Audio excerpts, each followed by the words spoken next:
Okay children, तो again I am repeating, फिर से आप देखें the thief's story, first question page number 8। Who does I refer to in this story, इसका Hindi meaning हुआ कि इस कहानी में, द थीप्स स्टोरी कहानी में आई किसके लिए उपयोग किया गया है। तो देखो ये फर्स्ट में ही I was still a thief, यहीं से पता चल रहा है ना कि मैं उस समय एक चोर था। आई वॉज स्टिल अ थीफ, और अभी भी एक चोर हूँ। तो यहाँ पर आई किसके लिए उपयोग किया गया है? चोर के लिए। और क्या नेम था उसका? हरी सिंह।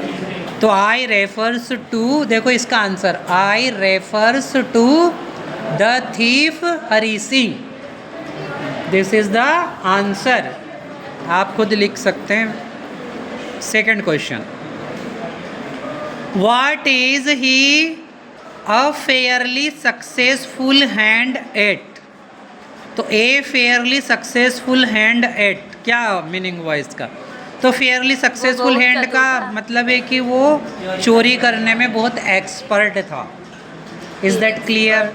है ना, फेयरली सक्सेसफुल हैंड। तो हमें यही समझा कर लिखना है कि इसका क्या अर्थ है। तो इसका अर्थ है कि ही इज एक्सपर्ट टू, है ना, ही इज एक्सपर्ट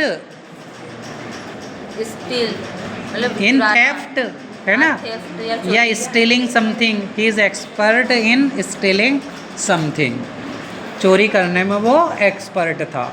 ठीक है।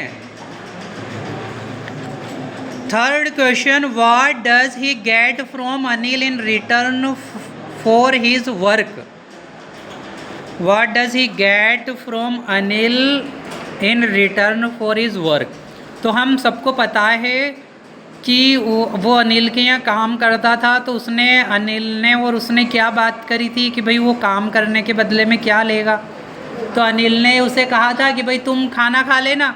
उसने कहा था कि भाई तुम अगर मुझे पैसे नहीं दे सकते हो तो खाना तो खिला सकते हो। तो उसने कहा कि तुम अगर खाना बना सकते हो तो ठीक है, खा लेना। और इसके और वो पढ़ाता भी था, उसे पढ़ना लिखना भी सिखाया था उसने। समझ में आया कि नहीं आया? तो वो काम के बदले में क्या क्या मिलता था उसे? एक तो भोजन, मतलब खाना, फूड, और एक पढ़ना लिखना, मतलब एजुकेशन। ये दोनों चीज़ें उसे। तो वेरी इजी आंसर। अब आंसर कहाँ से बना लेंगे आप देखिए, he gets food and education from Anil in return for his work. So in this way, very easy answers of this lesson and these questions. And what is the name of the lesson? Lesson 2, the thief's story. Or what is the name of the book? Footprints without feet, second book.